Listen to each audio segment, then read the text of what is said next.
Hello, welcome to Do It Yourself with Wayne. Do you have a lock like this on your camper? A lot of people do, and a lot of these keys are just alike. Some time back I was at a friend of mine's campsite where he was camping, and had him lock his door like this one's locked. I took my key in his camper, did that and opened his door, because so many of these keys are keyed just the same. So today we're going to install this RV lock. It has a combination lock that you can change the combination to whatever you want, and it's supposed to be a very easy installation. So today we're going to show you how to install this. Now I've opened the box up, and this is the parts we've got. We got a key fob, which is nice to have. You can get more of these if you would like, but it comes with one. There's the striker plates that goes here in the door. And then this is the lock. You take this lock out, you replace it with this one. Your inside looks very similar to what you have previously. It's just that on the outside, you got your combination, and like I said, you can set it to whatever combination you want. And there are a couple keys if you want to use a key, but it's a different key than what you had before. So now let's get this installed. For this installation, all you need is a Phillips screwdriver. I'm going to start by taking these 4 screws out.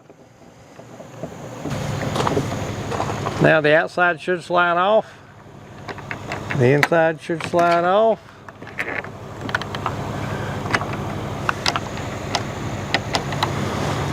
You also have to take the plate off that's here, because these screws go into part of the lock.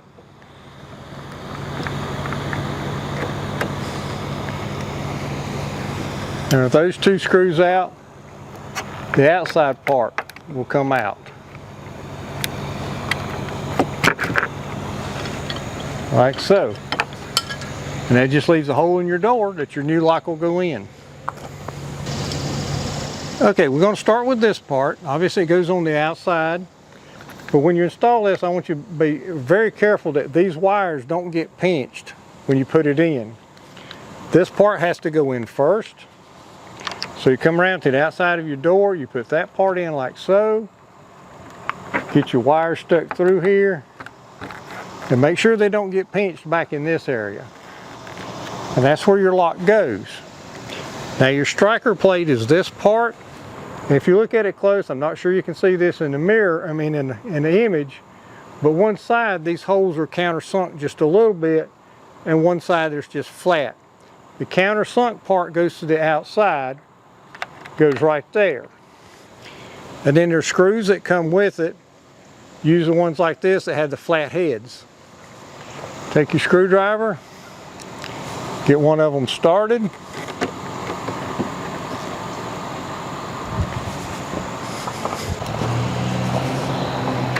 And then get the other one started.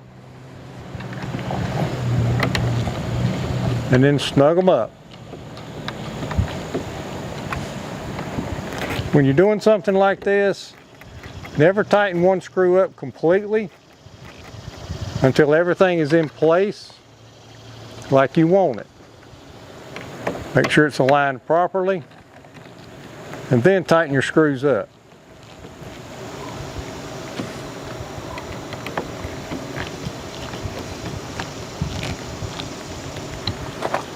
All right, that gets the outside part installed. Now let's install the inside part. At this point, I have not installed the inside part of the lock yet, but I wanted to show you where the batteries is at, because it's easier to demonstrate here than it would be if it was installed. But you got 2 little small screws right here. You got to take them all the way out, unfortunately. I do personally feel like this could have been designed a little bit better to make this easier to get to these batteries, because you got to take these screws all the way out.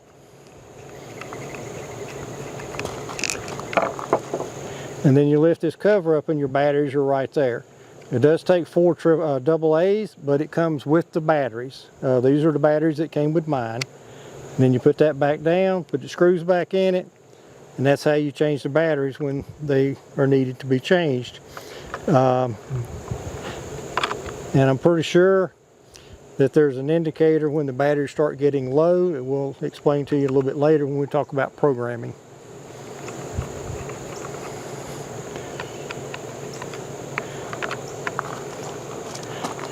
And that's how you change the batteries. Now it's time to install this part. I guess it goes like that. But I did a test fit, and couple of things I want to show you. This little red thing here has a flat spot on it. It's a hole, but it has a flat spot. This part here has a flat spot. This shaft has got to go in there, and you got to make sure those flat spots line up for it to go in place. Also, you got to hook your wire up, and there's not a lot of room for this wire, but you got to be very careful to make sure you don't pinch your wire. So let's go ahead and hook the connector up. I heard a beep when I did that. That's normal. I'm going to fold this wire back a little bit to make sure it stays where it will be out of trouble. It is a little bit of a tight space to work in there. Get your little shaft on that red part like you're supposed to be. Press everything into place.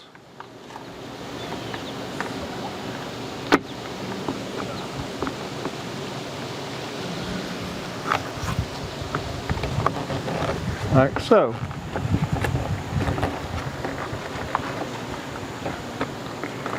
Then we'll put the screws in it like that, and we'll have this part finished up.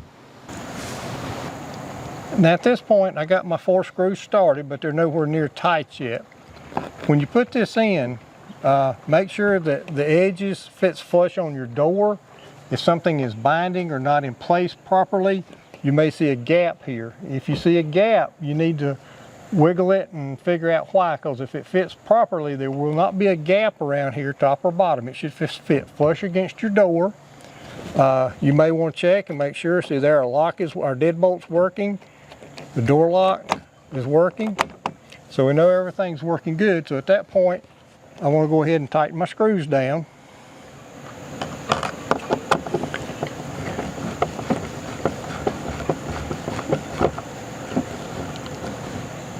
And here again, I'll put them in one at a time and get them fairly snug but not tight.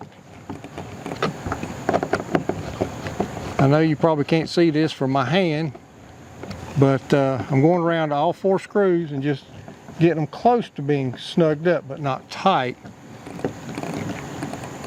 And once I'm happy, I'll tighten them up. So they're all tight about the same amount. And everything's in position. I'll check my door again. There's the deadbolt, it's working. Door lock's working, so that looks like a good install so far. Now the next thing you need to do is you can replace your striker plate here. You don't have to. I noticed on our door lock, the old one works just fine, but we've got a new one that's prettier, so we're going to change it. So just 2 screws, I'm going to take those out. All right. Now I've taken the old one off. Now the new one, there's a little flat place here that's bent in. That goes toward the outside of the door, because that's the part that your lock actually goes against. You don't want to put it this way with that to the inside. You want it like this with that flat space there toward the outside of the door. So it goes right there. Now this part here is adjustable in and out. And what you do there is when you shut your door, if you have to really push on it to get it to latch, this part is in too far.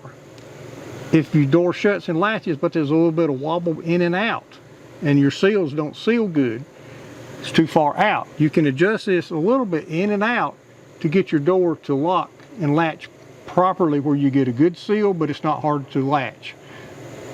So at this point, we're going to tighten those screws down and check it out. Now in our case, I just installed that part that's over here.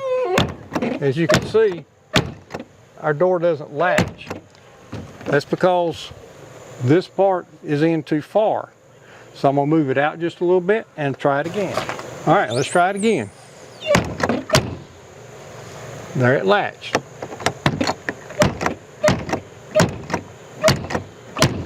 If I push hard, it does latch. I'm gonna move it out just a little bit more so it's not quite so hard to get it to latch.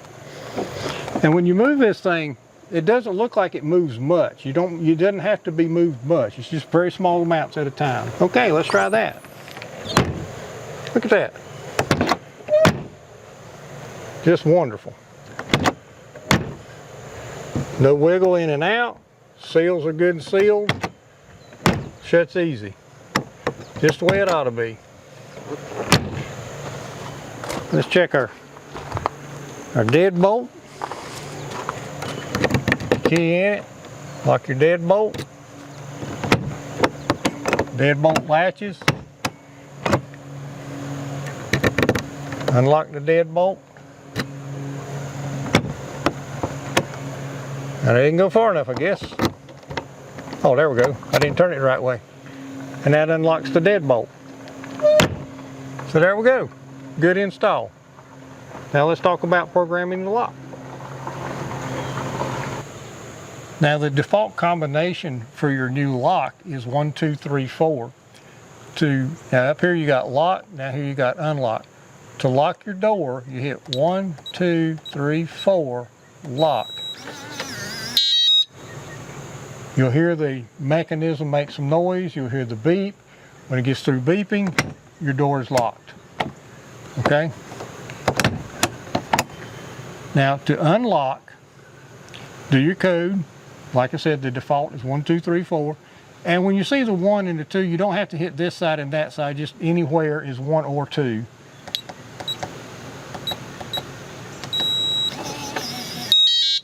You hear the tone, it's unlocked. Okay? It's just that easy to lock and unlock. Now let's talk about programming your new combination. Now to change your combination, and ours is still the default combination at this point, but you press your number 8 and hold it, and then press the lock button. So press 8, hold lock, enter your code, or lock. New code, 1357, lock, 1357, lock. And that should change our combination to 1357. So let's test it. Right now our door, well, it's locked. So let's try unlock. 1357, unlock. That unlocked it. So that changed our code from our default of 1234 to 1357. So that's how you change your lock combination. Now at this point, our door's not locked. If we want to lock it, you enter your code, 1357, lock. You hear the mechanism do some things and it'll beep and it's locked. All right, to unlock it, code 1357, unlock. You hear the mechanism do its thing and it beeps, and now it's unlocked. Now another thing you can do if you're leaving and you just want to lock the door, you can press the lock button for 2 seconds. And you don't have to use the code to lock it like that. As you can see, it's locked. So let's unlock that, 1357, unlock, and it unlocks. Now if you don't want to listen to your lock beep at you every time you lock or unlock it, there is a silent feature. You will still hear the mechanism inside the lock, but you won't hear the beeping. If you press your number 1 for 3 to 5 seconds, I heard a quick little beep beep. That should give it the silent feature. Now if I lock or unlock, and let's see, we're unlocked, so let's lock it. 1, 2, 3, or 1357, lock. You may have heard the mechanism do its thing, but you didn't hear the beeping afterwards. To turn that back on, just mash your 1 and hold it 3 to 5 seconds. I heard it beep 1 time. Now the beep should be back on.